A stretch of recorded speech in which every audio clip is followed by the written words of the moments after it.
शुरू करें।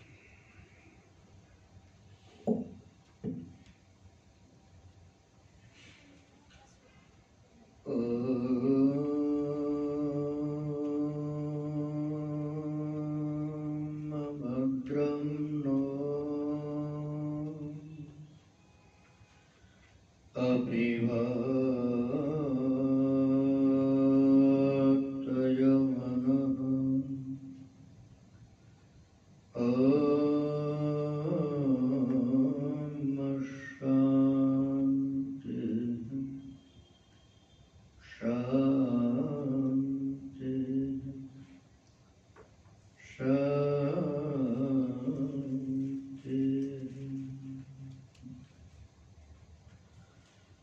सदा शिवसमारम्भां शङ्कराचार्यमध्यमाम्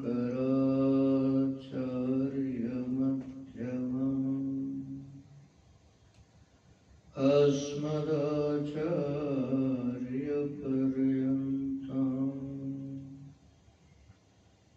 वन्दे गुरुपरम्पराम् वन्दे गुरुपरम्पराम्। ॐ शान्ति शान्ति शान्ति।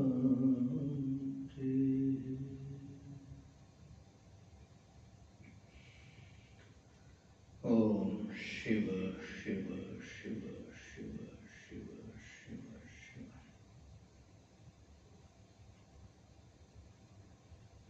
ईश्वर के असीम अनुग्रह से, गुरुजनों के पुण्य आशीर्वाद से प्रेमपुरी जी अध्यात्म विद्या भवन के इस पवित्र प्रांगण में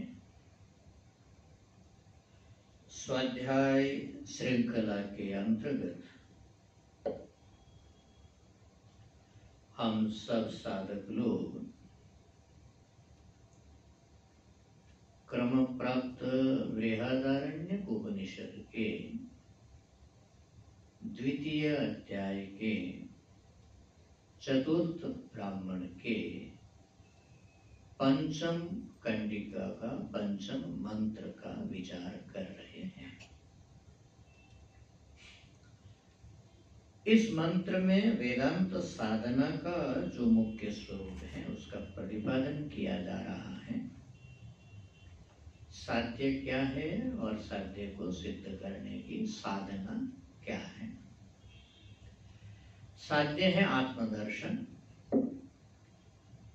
दर्शन शब्द का अर्थ आर्यन भाष्यकार हम लोगों को समझाएंगे, परंतु देखना नहीं है, क्योंकि आत्मा इंद्रिय गोचर पदार्थ नहीं है, मन का भी विषय नहीं है कि उसको इंद्रियों से देखा जाए या मन से समझा जाए।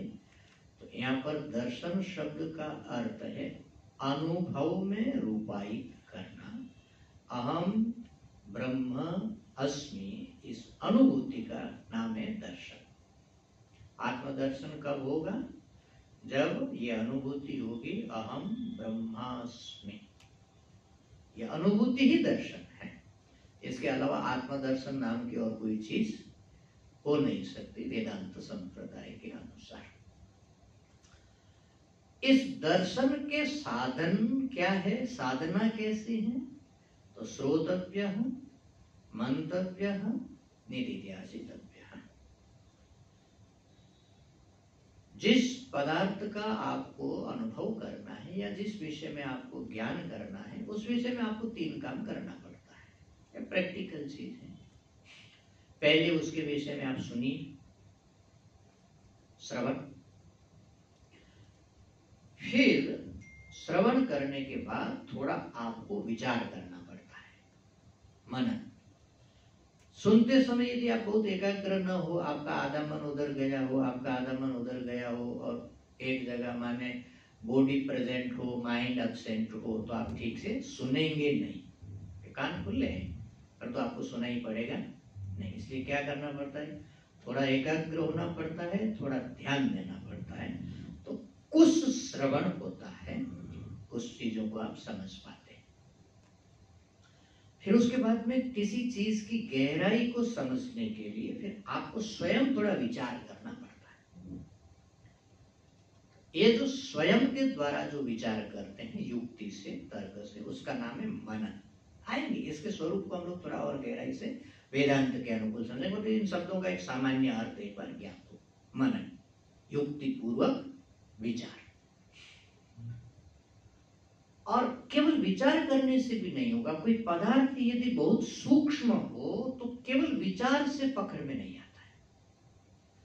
सूक्ष्म पदार्थ के भीतर आपको एकाग्र होकर के डूब जाना पड़ता है पूरा। तो ये जो अत्यंत एकाग्रता पूर्वक जो समझने की कोशिश है, इसका नाम है निधिध्यासन। निधिध्यासन श्रवण माने जो वस्तु आप समझना चाहते हैं उसके विषय में सुना जाए। मनन माने फिर उसके ऊपर विचार किया जाए, और फिर उसके बाद भी और एक स्टेज है, अत्यधिक एकाग्रता के साथ उसको समझने में प्रवृत्त होया जाए, उसके भीतर डूबा जाए। इसलिए हमारे यहाँ एक साधना की पद्धति बताई गई है, श्रोतव्यम श्रुतिवाक्येभ्यः। पहला काम आपको किससे करना है, उपनिषदों के आधार पर करना है, श्रुति के वाक्यों के आधार से सुनना है। श्रोतव्यम श्रुतिवाक्येभ्यः पहला काम हुआ। इसमें भी उपक्रम उपसंहार आदि हैं, जब श्रवण मनन में आएंगे तो हम डिटेल से चर्चा करेंगे। मंतव्यम सोपपत्ति भी, उपपत्ति माने युक्ति। फिर आपको स्वयं को युक्तियों का सहारा लेकर के उसके विषय में गहरा एक एनालिसिस करना पड़ेगा। और यदि कोई अत्यंत सूक्ष्म पदार्थ हो तो ये अत्यंत जरूरी हो जाता है कि उसको आप मनन करें, युक्तियों के साथ उसको खूब घोटे। मंतव्यम सोपपत्ति भी, तो ये दो काम हुआ, श्रवण किया आपने और फिर मनन किया आपने। मनन के बाद में भी कोई सूक्ष्म पदार्थ हो जो पकड़ में नहीं आ रहा हो, उस पदार्थ के विषय में कुछ बुद्धियां और बस गई है, यदि सुलझ नहीं है तो फिर क्या करना पड़ेगा, सततम ध्येयः। फिर निरंतर उसका आपको एकाग्रता पूर्वक उसमें थोड़ा और गहरे ज्ञान से आपको विश्लेषण करना पड़ेगा। फिर जब गहरा आप ध्यान करेंगे, एते दर्शन हेतवः, ये दर्शन के अर्थात किसी पदार्थ को आत्मसात करने के हेतु है, कारण है, अर्थात ये टेक्निक है। श्रोतव्यम श्रुतिवाक्येभ्यः मंतव्यम सोपपत्तिभ्यः मत्वा स सततम ध्येयः। मनन के बाद की अवस्था क्या है, सततम ध्येय, माने आपका 100% उस तत्व में इन्वॉल्वमेंट हो जाए।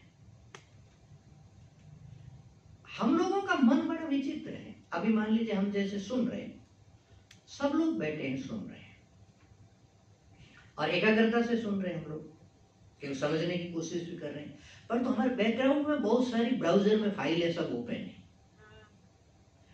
बहुत कुछ बैकग्राउंड में चल रहा है। फ्रंट हमारा एक डेडिकेशन भी है, एक अटेंशन भी है, एक सुन भी रहे हैं, परंतु बैक साइड में बहुत सारी फाइलें साथ साथ में ब्राउजिंग हो रही है। ये निधिध्यासन नहीं है। निधिध्यासन होगा जब क्या होगा, बाकी सारी फाइलें ब्राउज होना बंद हो जाएगी।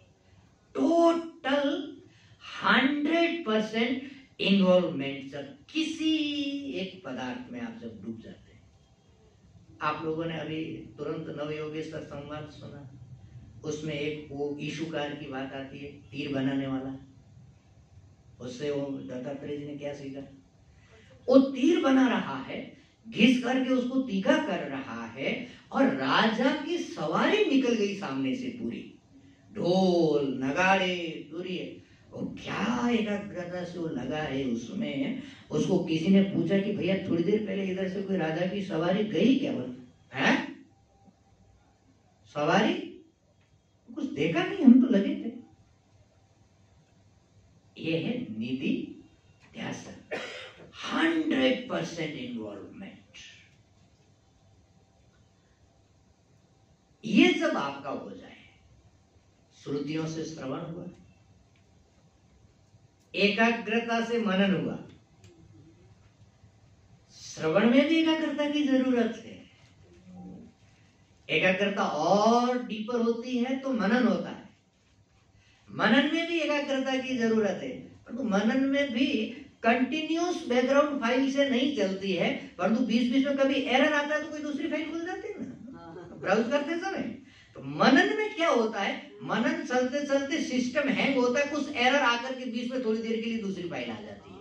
अरे तो वहां कहां चले गए, फिर दोबारा मनन में लगते हैं। और तो निधि ध्यासन में क्या होता है, ये एरर सब क्लियर हो गए, आप एकदम नितांत उस पदार्थ के भीतर डूब गए। ये ब्रह्माभ्यास है। किसी एक विचार ने आपको उठते ही पकड़ लिया कि ये बात बताया कल की, प्रीति जहां जहां आत्मा संबंध होता है वहां वहां पर प्रीति प्रकट होती है। ये विचार एक घुस गया।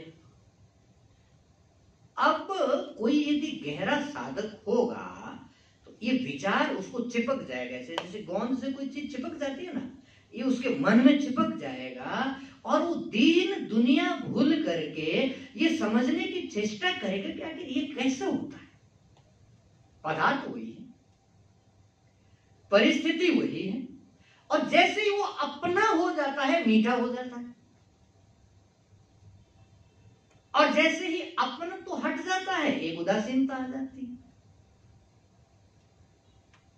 तो आत्मा प्रिय है इस स्तर से एक बार समझ में आया, कुछ समझ में आएगा। फिर आप जब मनन करोगे, गहरा आपका मन उसमें घुस गए, आप उसमें उलझ गए इन सेंस की इन्वॉल्व हो गए।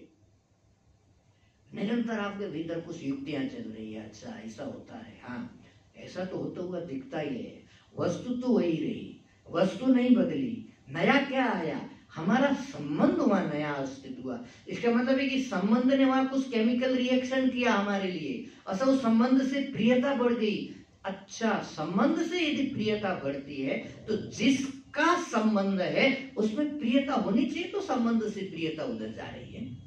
तो ये संबंध माने वस्तु या व्यक्ति, इसको तो छोड़ दिया ना। किसको छोड़ दिया? वस्तु को, व्यक्ति को।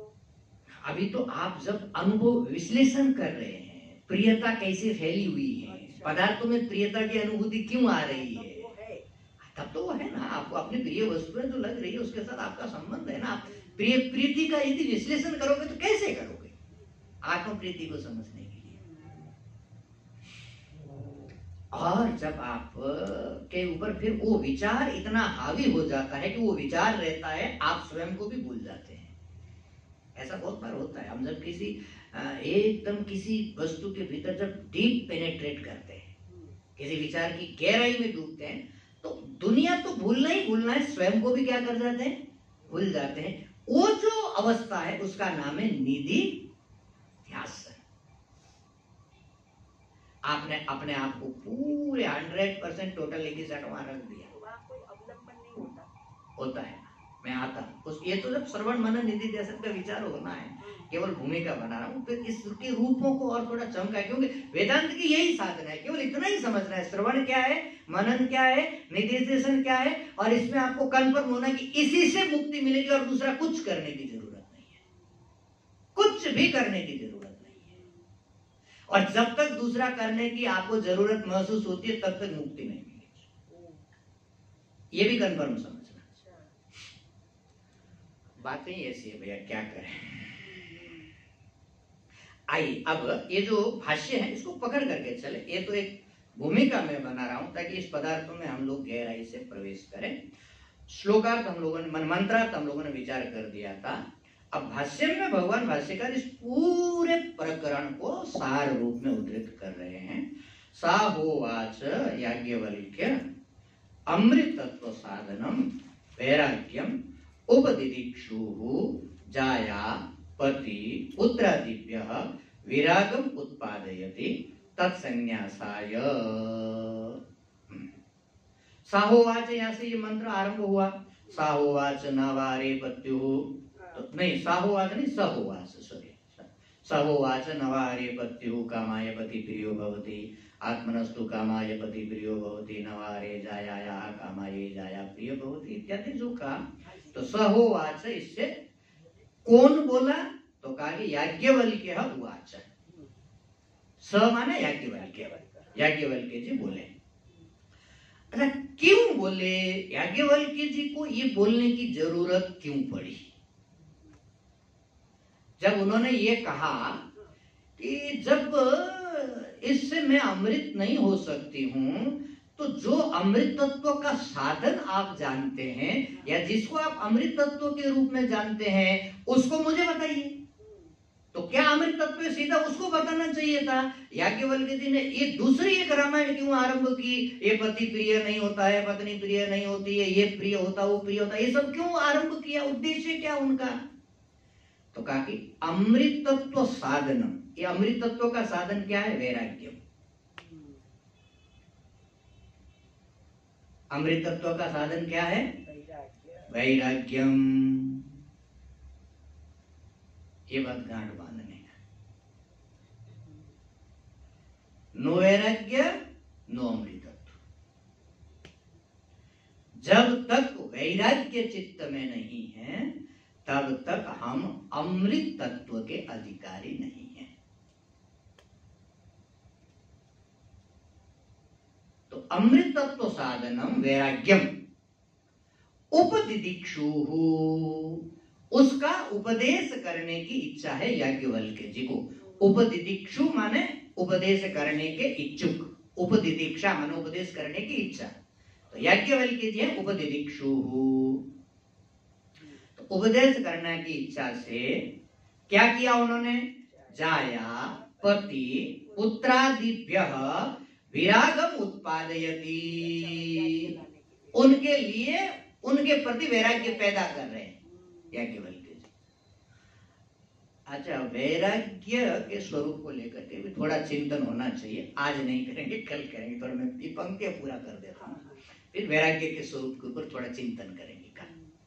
तो वैराग्य उत्पादन करने के लिए याज्ञवल्क्य जी ने ये सारे प्रसंग उठाए कि पति के लिए पति प्रिय नहीं होता है, पत्नी के लिए पत्नी प्रिय नहीं होती है, पुत्र के लिए पुत्र प्रिय नहीं होता है, वित्त के लिए वित्त प्रिय नहीं होता है, आत्मनस्तु कामाय सर्वम प्रियम भवति, अपने लिए सब प्रिय होता है।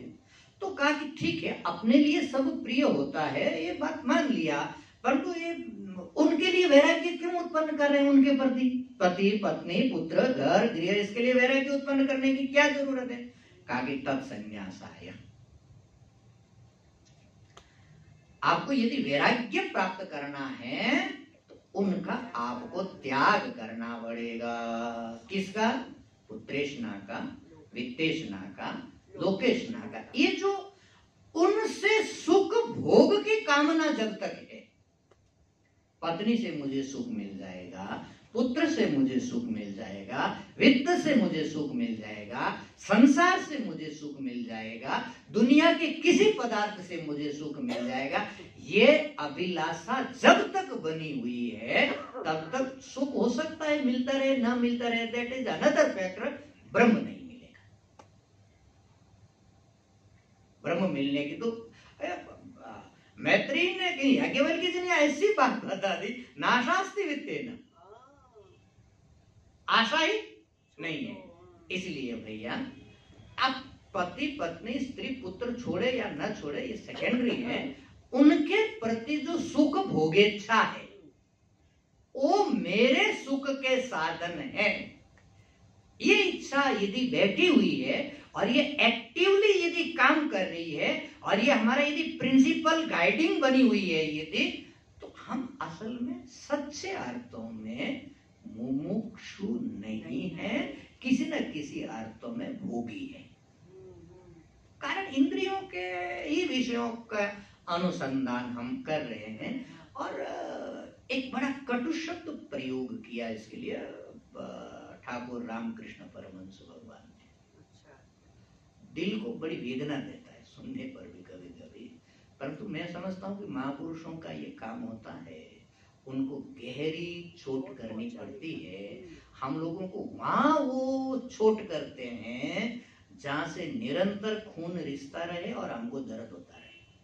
तो उन्होंने कहा कि देखो, जिसके मन में वैराग्य नहीं है और वो बड़ी बड़ी बातें करता है, तो वो गिद्ध पक्षी जैसा है। कैसा है?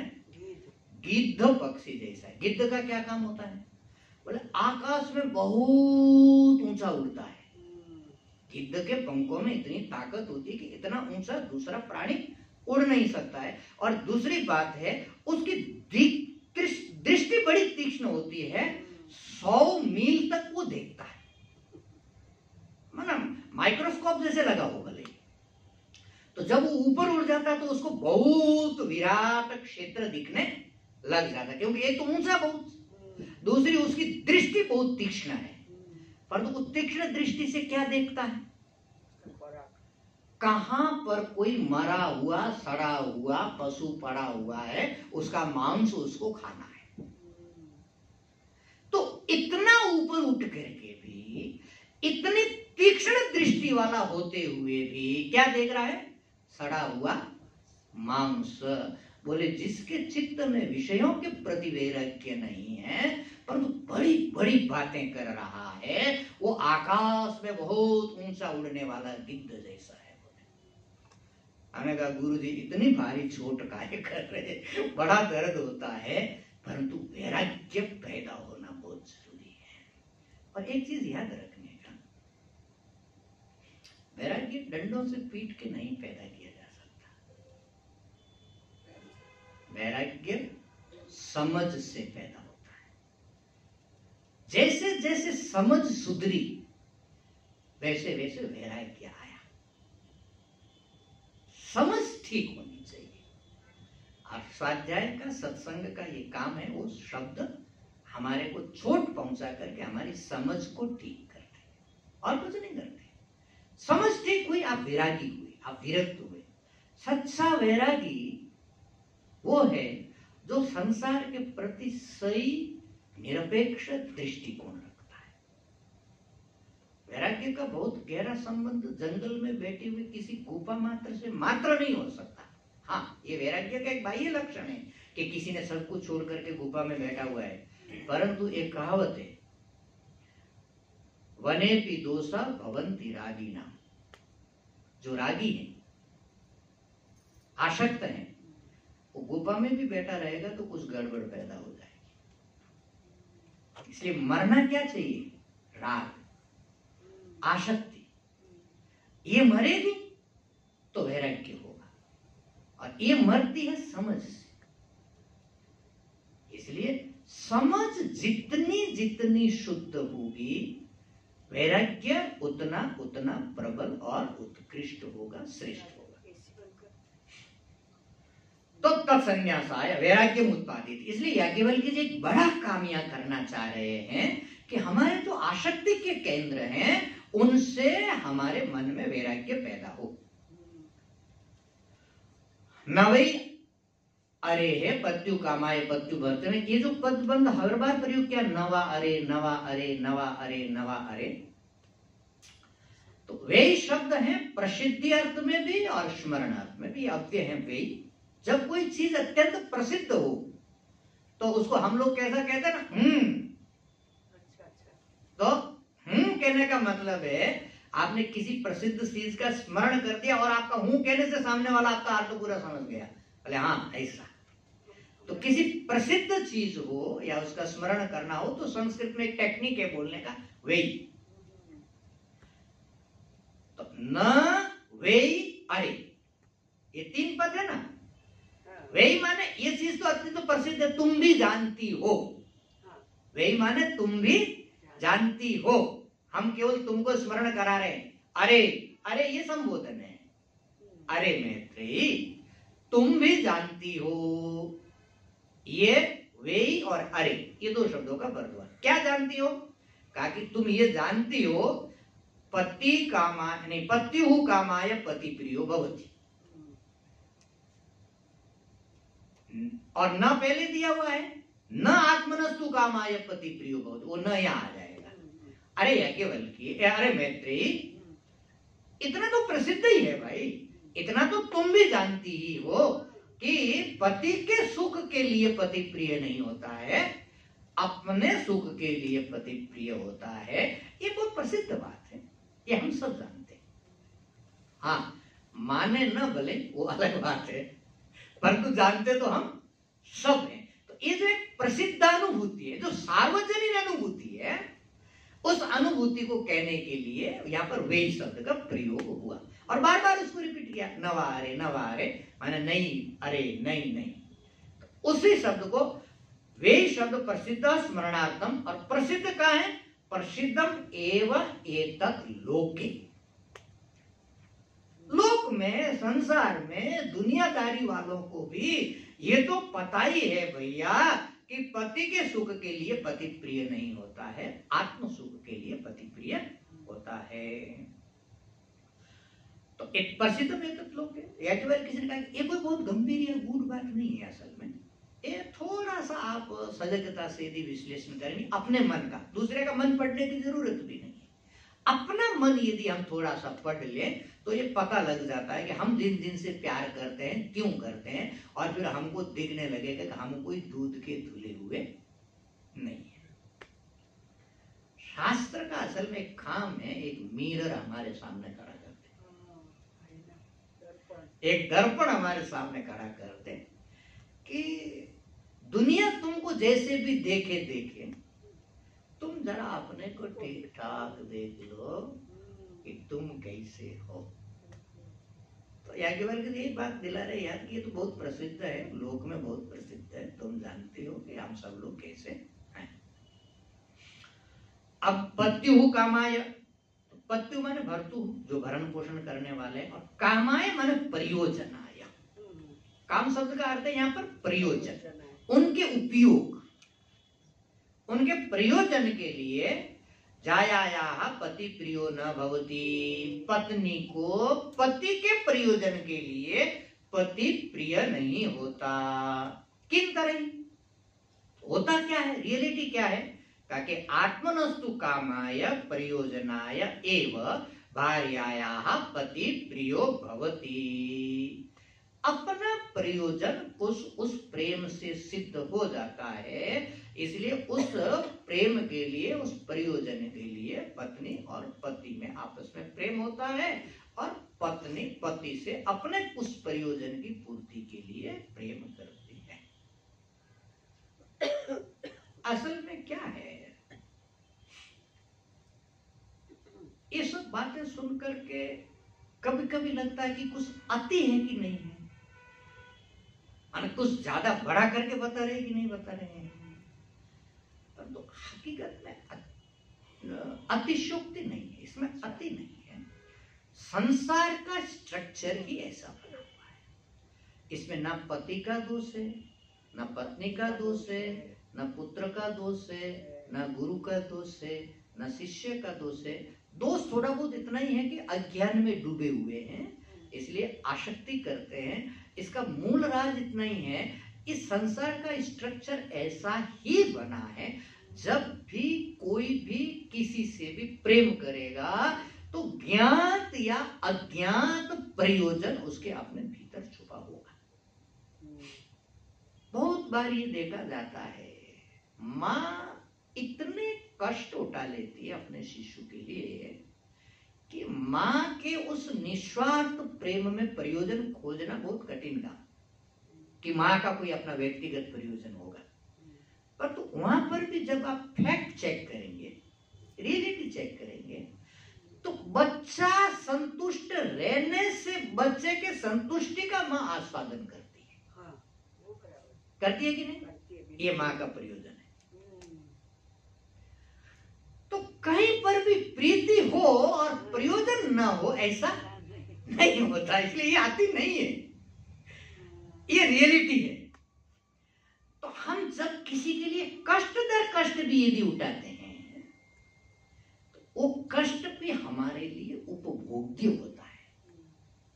जैसे मान लीजिए आपने किसी को अपने प्रयोजन की अत्यंत काम की वस्तु, आपने किसी का कष्ट देख करके आपने त्याग कर दिया। अब तो यहां तो आपका कोई स्वार्थ नहीं दिख रहा है, बल्कि आपने अपने स्वार्थ को जो है पीछे किया और किसी के लिए आपने अपना प्रिय वस्तु को दान कर दिया। यहां क्या प्रयोजन है? यहां पर भी प्रयोजन है। क्या प्रयोजन है? उसका दुख देख करके आप दुखी हो रहे थे, हो रहे थे कि नहीं हो रहे थे? अब ये आपका दुख आपको सहन नहीं हो रहा था। वो जो दुखी है उससे आपको एक दुख हो रहा है, उसको दुखी देखकर। बल्कि ये बड़े सहृदय व्यक्ति कोई होगा, बड़े शुद्ध हृदय वाले व्यक्ति कोई होगा, नहीं तो कितने दुखी पड़े रहते, हम तो उसके ऊपर पैर दे करके चले जाते, हमको नहीं होता है। परंतु कोई सहृदय होगा तो किसी को दुखी देख करके उसका हृदय विगलित हो गया, उसके भीतर बेचैनी हो गया, अरे इसको इतना कष्ट। अब आपको पता है कि उसका दुख मिटे बिना आपका दुख मिटेगा नहीं, तब इसलिए आपको क्या करना पड़ेगा? उसका दुख मिटाना पड़ेगा। उसका दुख मिटाने के लिए आपको यदि और कोई भी दुख उठाना पड़ेगा तो भी आप उठाएंगे, उसका दुख मिटाएंगे और उसका दुख मिटने से आपका दुख मिट जाएगा, आपका प्रयोजन पूरा हो गया। सूक्ष्म है। इसी का नाम स्वाध्याय है। व्याकरण के अनुसार कुछ पदों को लगा देना नाम स्वाध्याय नहीं है, उसकी गहराई को, अंतरात्मा को स्पर्श करने का नाम न स्वाध्याय है। तो इसका मतलब है प्रयोजनम अनुद्देश्य मंदोपि न प्रवर्तते। ये जो हमारे गुरु लोगों की कहावत है, प्रयोजन के बिना मतिमंद से मतिमंद व्यक्ति भी किसी काम में प्रवृत्त नहीं होता। इसका मतलब है प्रत्येक प्रवृत्ति के पीछे कोई ना कोई प्रयोजन होता है, और वो प्रयोजन हमेशा सुख रूप ही होता है, आत्म सुख रूप ही होता है। दुख किसी का प्रयोजन नहीं होता है। यदि कभी दुख भी उठाते भी हैं तो वो दुख भी बेचैनी का कारण था, उसके बदले कोई दुख उठा जाने से वो जो बेचैनी वो मिट जाएगी, तब शांत होगी से दुख उठा। कुंती मां ने एक बात बताई, विपदश्चन्तु मे शश्वत तत्र तत्र जगत गुरु। कहते कि कुंती मां ने दुख मांग लिया। कुंती मां ने दुख नहीं मांगा। कुंती मां ने कहा कि आपका दर्शन नहीं होने से हमको बड़ी बेचैनी होती है, और वो बेचैनी हमको बड़ा दुख देती है, और हमारे ऊपर जब तक संकट नहीं आता है तब तक आप दर्शन देने आते नहीं। भगवान कृष्ण को बता रहे हैं, जब तक हमारे ऊपर संकट नहीं आता है तब तक आप दर्शन देने आते नहीं हो, और आपका दर्शन नहीं होता है तो मन में बड़ा दुख रहता है, बड़ा वेदना रहता है। इसलिए आप एक काम करिए, कुंती माँ की बात है, बोले आप एक काम करिए। क्या करें? बोले हमारे जीवन को दुखों से भर दीजिए। विपदा संतु में शाश्वत, शाश्वत विपत्तियों से हमारे जीवन को भर दो। आगे अरे मां, विपत्ति कोई मानता है? विपदा संतु में शाश्वत तत्र तत्र जगत गुरु। हे जगत गुरु, हम जहां रहे वहां हमारे जीवन को विपत्तियों से भर दो। आगे इससे क्या होगा? भवतः दर्शनम यत् स्यात्। जब जब विपत्तियां आती है तब तब आपका दर्शन होता है, और आपके दर्शन होने से अब पुनर्भव दर्शनम, और आपका दर्शन होने से पुनः संसार का दर्शन नहीं होगा, भव का दर्शन नहीं होगा। तो ये जो आपके दर्शन की जो वेदना है वो आपके दर्शन के बिना मिटती नहीं है, और आपका दर्शन समस्या आने के बिना होता नहीं है। इसलिए आप एक काम करो, हमारे जीवन में समस्या भरो। कुंती दुख मांग रही है कि अपने दुख की निवृत्ति मांग रही है? क्या मांग रही है? निवृत्ति मांग रही। वो यदि दुख के माध्यम से भी होती हो तो दुख दे। इसका मतलब क्या हुआ? इसका मतलब ये हुआ कि हमारी प्रत्येक प्रवृत्ति के पीछे एक प्रयोजन होता है, और प्राणी मात्र की प्रवृत्ति के पीछे प्रयोजन होता है। इसमें किसी पति पत्नी व्यक्ति को ब्लेम करने की जरूरत नहीं है, ये नेचर है। परंतु बात इतनी नहीं है, इसके भीतर एक याज्ञवल्क्य जी का जो गहरा मैसेज छुपा हुआ है वो पकड़ना है, असल में डिकोड याज्ञवल्क्य जी उसको करना चाहते। क्या चीज है? कहा कि प्रत्येक प्रवृत्ति के पीछे कोई ना कोई प्रयोजन होता है, और प्रयोजन केवल एक ही चीज हो सकती है, वो है सुख। इसका मतलब है कि हम सब अपने लिए सुख चाहते हैं। उसका प्रयोजन के पीछे सुख है, क्योंकि हमारा स्वरूप ही सुख स्वरूप है। वहां तक तो थोड़ा जाना पड़ेगा, परंतु माने प्रत्येक प्रयोजन के पीछे प्रत्येक प्रवृत्ति का एक प्रयोजन होगा, और प्रयोजन हमेशा सुख ही हो सकता है, दुख नहीं हो सकता है। इसका मतलब है कि प्रत्येक प्राणी सुख चाहता है। पत्नी पति से सुख चाहती है, पति पत्नी से सुख चाहता है, पिता पुत्र से सुख चाहता है, पुत्र पिता से सुख चाहता है, हम प्राणियों से सुख चाहते हैं, प्राणी हमारे से सुख चाहता है। तो ये प्रश्न आता है कि हम सुख के इतने भूखे क्यों? प्रश्न उठना चाहिए ना। सबको एक यूनिवर्सल डिमांड है, सुख चाहिए, सुख चाहिए, सुख चाहिए, सुख चाहिए, सुख चाहिए। ये यूनिवर्सल डिमांड क्यों है सुख की? What is the reason behind this? हमारा सुख स्वरूप है। हमने वही बोला कि अपना अंदर ही। हाँ, व्यवहार शांति से चलाना चाहते हैं, जीवन शांति से चलाना चाहते हैं, और एकमात्र कोई व्यक्ति नहीं, इस देश में नहीं, किसी भी देश में, इस लोक में नहीं, किसी भी लोक में, इस काल में नहीं, किसी भी काल में, सभी की एकमात्र चाह है, मुझे सुख चाहिए। क्यों ऐसा?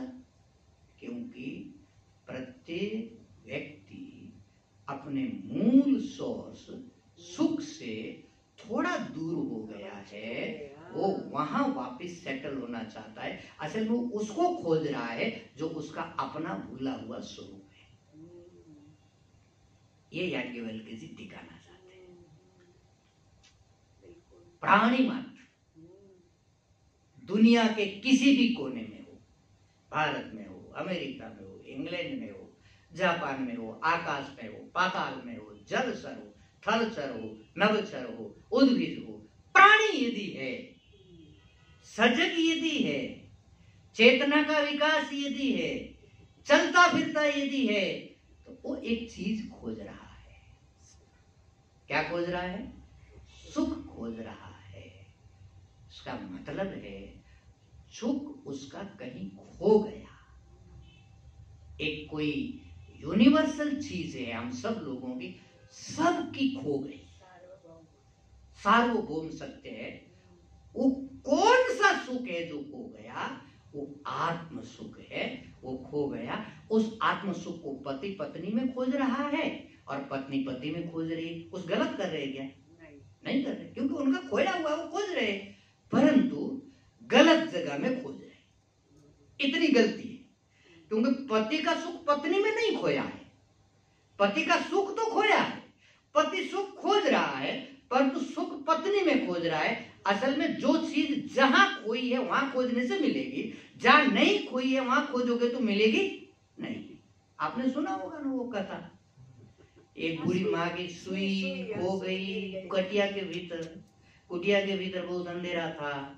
बुढ़िया ने देखा कि बाहर बहुत प्रकाश है, प्रकाश में खोजा जाए, तो वो प्रकाश में जाकर के खोजने लगी। किसी आदमी ने देखा कि बहुत देर से खोज रही है, उसने आके पूछा, माँ क्या खोया? बोले असल वो कपड़े सिलाई का मैं काम करती हूँ, मेरी एक सुई खो गई। बोले आपने तो पूरा एरिया खोज लिया, ऐसे सुई कैसे मिलेगी? अब एग्जैक्ट लोकेशन बता सकती है कि कहाँ पर पड़ी होगी, ताकि हम वहां खोजे थोड़ा। बोले हाँ पड़ी तो कहीं भीतर जहाँ मैं कपड़ा सिल रही थी वहां है, कुटिया के भीतर। बाहर क्यों खोज रही? बोले बाहर थोड़ा प्रकाश है ना, भीतर अंधेरा है। बोले माँ मिलेगा उस अंधेरे में, इस प्रकाश में मिलेगा नहीं। जो चीज जहां खोई है वो चीज वहां मिलेगी। हमारा सुख पति पत्नी होने के कारण नहीं खोया है, हमारा सुख अपने स्वरूप को भूल जाने के कारण खोया है। और वो सुखानुभूति स्वरूपानुभूति से ही हो सकती है, पत्नी की उपलब्धि से नहीं हो सकती, या पति की उपलब्धि से नहीं हो सकती। इसे याज्ञवल्क्य जी ने कहा कि सुख खोजने के जो गलत जगहें हैं, उसको जब तक आप बंद नहीं करोगे तो ठीक जगह पर आप सुख खोजने नहीं जा पाओगे। तो कहा कि पति के प्रयोजन के लिए पति प्रिय नहीं होता है, अपने प्रयोजन के लिए पति प्रिय होता है, और प्राणी मात्र के प्रयोजन के लिए प्राणी मात्र प्यार करता है। तो इसलिए ये वाक्य पूरा बता दिया। ना पत्युः भर्तुः कामाय प्रयोजनाय जायायाः पति प्रियो भवति। पति के प्रयोजन के लिए, सुख के लिए पत्नी को पति प्रिय नहीं होता है, अपने प्रयोजन के लिए प्रियो न भवति। किम तरह, तब क्या होता है, आत्मनस्तु कामाय प्रयोजनाय, अपनी कामना के लिए, अपने सुख प्राप्ति के लिए, अपने प्रयोजन के लिए भार्यायाः पति प्रियो भवति। तथा नवारे जायाया इत्यादि सामान्य मन्यत्, बाकी सबका अर्थ भी ऐसा ही लगेगा जैसे पति वाला अर्थ लग गया। नवारे पुत्राणाम, नवारे वित्तस्य, नवारे ब्रह्मणः, नवारे क्षत्रस्य, नवारे लोकानां, नवारे देवानां, नवारे भूतानां, नवारे सर्वस्य मने सर्वस्य प्रयोजनाय सर्वं प्रियं भवति, आत्मनस्तु कामाय सर्वं प्रियं भवति। ये एक लाइन का अर्थ भगवान भाष्यकार ने लगा दिया, नवारे पत्युः कामाय पति प्रियो भवति। इसी प्रकार पत्नी वाला, पुत्र वाला, वित्त वाला, ये सब जो हमको प्रिय होते हैं, ये उनको सुख मिलेगा या उनका भला होगा इसलिए प्रिय नहीं होते हैं, परंतु अपने को उससे कुछ ना कुछ आनंद मिलता है इसलिए वो अपने को प्रिय होते हैं। तो कहा कि नवारे ब्रह्मणः कामाय ब्रह्म प्रियो भवति, ऐसा है ना। कहा कि ब्रह्म तो सबको प्रिय है, आप ब्रह्म का निषेध कैसे कर रहे हैं। हाँ, नवा अरे ब्रह्मणः कामाय ब्रह्म प्रियो भवति, आत्मनस्तु कामाय ब्रह्म प्रियो भवति। तो कहा कि वहां पर ब्राह्मण शब्द का अर्थ है ब्राह्मण जाति। अच्छा, हम लोगों को जाति बड़ी प्यारी होती है।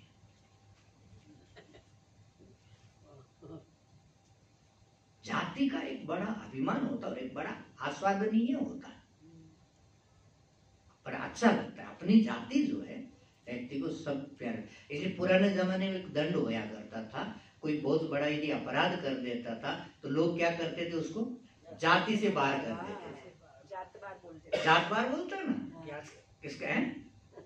इसका मतलब है कि हम किसी को बहुत प्यार करें, उससे थोड़ा अलग कर दे तो दंड मिलता है ना। अब जाति से बाहर करने से यदि कोई बहुत खुशी होता है, यदि बाहर बढ़िया काम हो गया, तो कोई किसी को दंड देने के लिए जाति से बाहर करता क्या, नहीं करता ना। तो जाति बहुत प्यारी होती है। अच्छा, हम जाति से क्यों प्यार करते हैं, जाति को सुख मिले इसके लिए नहीं। जाति से हमारी एक आइडेंटिटी क्रिएट होती है, एक ग्रुप क्रिएट होता है, एक सिक्योरिटी क्रिएट होती है। इसलिए आजकल देखा ना, एक कथाकार वाला प्रसंग चल रहा है ना। कोई आप लोगों ने मीडिया में देखा होगा कि कोई कथाकार गए थे, उन्होंने जो मूलतः संभवतः जाति से ब्राह्मण नहीं थे, उन्होंने ब्राह्मण नाम से कथा करने चले गए।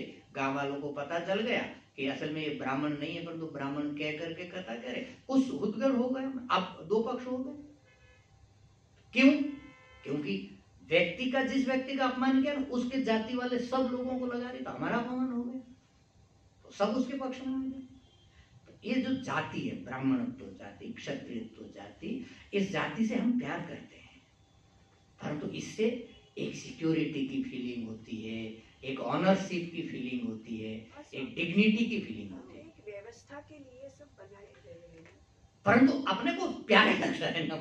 तो हम उनसे जो प्यार करते हैं, ऐसे मान लीजिए सिस्टम से हम प्रेम करते हैं, सिस्टम को फॉलो करते हैं, ट्रैफिक लॉज हम फॉलो करते हैं, तो इसके ट्रैफिक लॉ को सुख मिलेगा इसलिए थोड़े फॉलो करते हैं। हम फॉलो करेंगे तो एक्सीडेंट होकर के हमारा हाथ पैर नहीं टूटेगा इसलिए फॉलो करते हैं।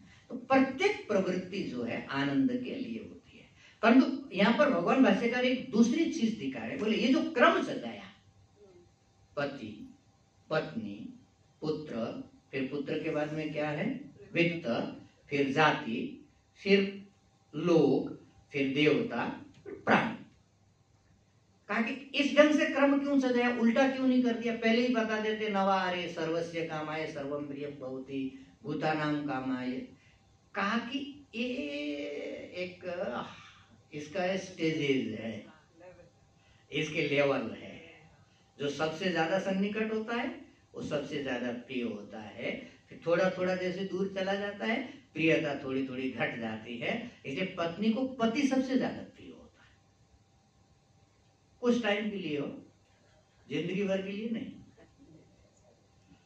और फिर जब पुत्र हो जाए तो पति फिर सेकेंडरी हो जाता है। परंतु कितना भी पुत्र हो जाए, पत्नी क्या पति के प्रति जो एक आत्मीय माधुर्य संबंध है वो स्थायी रहता है, भले ही थोड़ा बैकग्राउंड में चला जाए। इसलिए देखना, दुनिया में जब पति पत्नी का जोड़ा जब अकेला हो जाता है, अच्छा मनुष्यों की बात छोड़िए,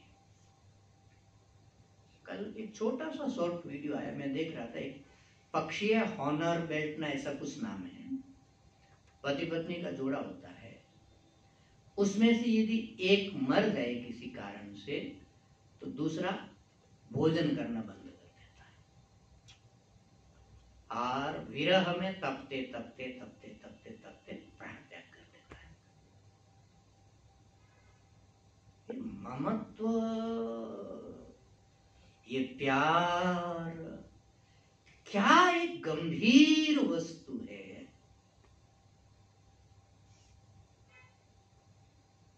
ये भगवान ही समझाना चाहे तो समझा सकते हैं। एक देखो, एक अबोध प्राणी है, उसको तो उतना टेक्निकल एजुकेशन नहीं है, उसने इतने वैल्यूज नहीं सीखी है, उसने किसी विद्यालय में जाकर के डिग्री नहीं ली ह्यूमन रिलेशंस के ऊपर या रिलेशंस के ऊपर। उसका नाम है लव बर्ड्स। लव बर्ड्स ना, हाँ लव बर्ड्स बोलते हैं उसको। छोटे थे स्कूल में तब हाँ देखा। हाँ, लव बर्ड्स तो उसको असल में संज्ञा दिया, उसका अपना भी एक नाम है, एक रह ही नहीं सकता वो। एक रह ही नहीं सकता। और उसकी जीवनचर्या भी बड़ी विचित्र बताए। वो जब पत्नी अंडे देती है तो अंडों की सुरक्षा के लिए क्या करते, एक घोंसले में जा करके पति मिट्टी ला ला करके देता, वो घोंसला पूरा बंद कर देते, एक छिद्र होता है छोटा सा, उसमें से वो पति उसका भोजन जुगाड़ करता है। बच्चे जब अंडा देती तो पत्नी अपनी पूरी सांसों से अपने पूरे वो पंख तोड़ देती है बच्चों को गर्म करने के लिए, उनके सुखपूर्वक रहने के लिए, और फिर उसके नए पंख उगाते हैं। फिर बच्चे थोड़े बड़े होते हैं, फिर पत्नी बाहर निकल करके आती है, फिर थोड़े दिन उनके साथ अपना जीवन यापन करती, फिर अगले साल मां बनने के लिए और गुफा में चली जाती है और पति उसकी सेवा में लग जाता है। और दोनों में से कोई एक मर जाए तो फिर एक मर जाता है। बताओ, तो ये जो पति पत्नी के संबंध है, इसकी जो प्यार के स्तर की जो गहराई है, इसको और कोई रिश्ता नहीं ले सकता।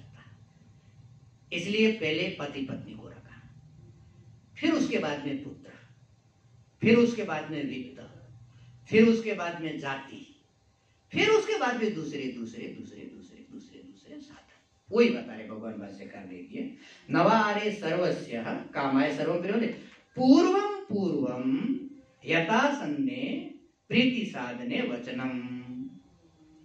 ये जो पूर्व पूर्व वाले है ना, जिस जिसका जैसे जैसे नाम गना है, जो जो आसन है, जो जो पास का है, वो ज्यादा प्रीति का साधन होता है। इसलिए श्रुति ने एक ऐसा क्रम सजाया है। तत्र तत्र इष्टतरत्वाद वैराग्यस्य, ताकि पहले उसी की तरफ अंगुली, इसलिए क्या वहां आसक्ति ज्यादा है ना, इसलिए उसमें तुम्हारी आंखें थोड़ी जल्दी खुले, माने वैराग्य जल्दी हो, इसलिए पति पत्नी को पहले रखा। वैराग्य साधनम सर्वग्रहणम उक्त अनुक्तार्थम, और सर्व जो ग्रहण किया, नवारे सर्वस्य कामाय सर्वं प्रियं भवति का मतलब फिर आसक्ति के साधन जो जो सब बच गए हैं उसको ग्रहण करने के लिए हरा दिया, गना दिया। तस्मात् लोक प्रसिद्धम एतद् आत्मेव प्रियः नान्यत्। इसलिए लोगों के अनुभव से भी ये सिद्ध होता है कि आत्मा ही परम प्रिय वस्तु है, आत्मा से अतिरिक्त कोई ज्यादा प्रिय वस्तु नहीं है, क्योंकि आत्मा की प्रियता इतनी गहरी है कि उस आत्मा से जिसका भी संबंध हो जाए वो प्रिय लगने लग जाता है।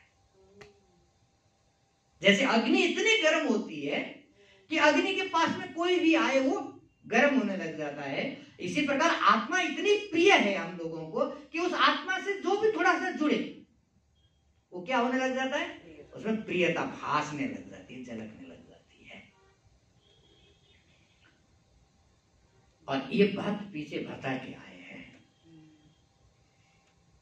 प्रथम अध्याय में, तद एतत् प्रेयः पुत्रात् इत्यादि उपनिषदम तस्य एतद् वृत्ति स्थानीयं प्रवंचनम। ये आगे हम लोग जब पहले विचार करके आए क्रमशः प्रथम अध्याय के चतुर्थ ब्राह्मण का 8वां जो मंत्र है, 10वें में मेरे ख्याल में विद्या सूत्र आया, उससे पहले 8वें मंत्र में ये आया तदेतत् प्रेयः पुत्रात्। ये पुत्र से भी प्रिय है, ये वित्त से भी प्रिय है, ये सबसे प्रिय है। कौन? और ये दिखाई पड़ता है जब ऑप्शन बहुत सीमित हो जाते हैं, किसको बसाया जाए, तो ये देखा जाता है प्राणी मात्र में सहज प्रवृत्ति होती है, वो आत्मरक्षा का प्रयास करता है इतर को छोड़ करके। कारण इतर सब की अपेक्षा आत्मा सबसे ज्यादा प्रिय है, बल्कि हम आत्मा से केवल शरीर ही समझते हैं, परंतु शरीर आत्मा के अत्यंत सन्निकट की वस्तु होने के कारण शरीर हमको अत्यंत प्रिय है। अच्छा, ये जो स्थूल शरीर है ना, ये तो बहुत बाहर की चीज है, इसके भीतर और दो शरीर है, सूक्ष्म है, उसके भीतर कारण है, उसके भीतर आत्मा बैठी हुई है, वहां से प्रियता रिफ्लेक्ट होकर के आ रही है और आकर के यहीं इतना प्रिय लगता है। जब हम अपना चेहरा देखते हैं ना, असल में शीशे में मुग्ध हो जाते हैं, वो हकीकत में मुक्त हो जाते हैं। हम भी जब देखते हैं अपने को त्रिपुंड लगा करके, तिलक लगा करके, अरे वाह क्या सुंदर लग रहे हैं। ये जो मुग्धता है ये कहां से आ रही है? आत्मसंबंध से, आत्मसंबंध से। इसका मतलब है आत्मा अत्यंत प्रिय वस्तु है। तस्मात् आत्म प्रीति साधनत्वात् द्रोणी गौण्यत्र प्रीति ही आत्मनि एव मुख्या। इसका मतलब क्या हुआ? आत्मा के सुख के साधन बनते हैं पति, पुत्र, वित्त, धन, स्त्री इत्यादि, इसलिए वो प्रीति के साधन बन जाते हैं। तो उनमें जो प्रीति है असल में सेकेंडरी है, गौणी सेकेंडरी। मुख्य किसमें है? आत्मनि एव। आत्मा ही मुख्य प्रेमास्पद है। तब क्या करना चाहिए? कहा कि तब तो जब इतनी प्रिय वस्तु है तो उसी आत्मा का फिर दर्शन करना चाहिए। आत्मा वारे द्रष्टव्य, श्रोतव्य, मंतव्य, निधिध्यासितव्य। इसको कल करेंगे। आत्मदर्शन, आत्मश्रवण, आत्ममनन, आत्मनिधिध्यासन। ओम पूर्णमदः पूर्णमिदं पूर्णात् पूर्णमुदच्यते पूर्णस्य पूर्णमादाय पूर्णमेवावशिष्यते।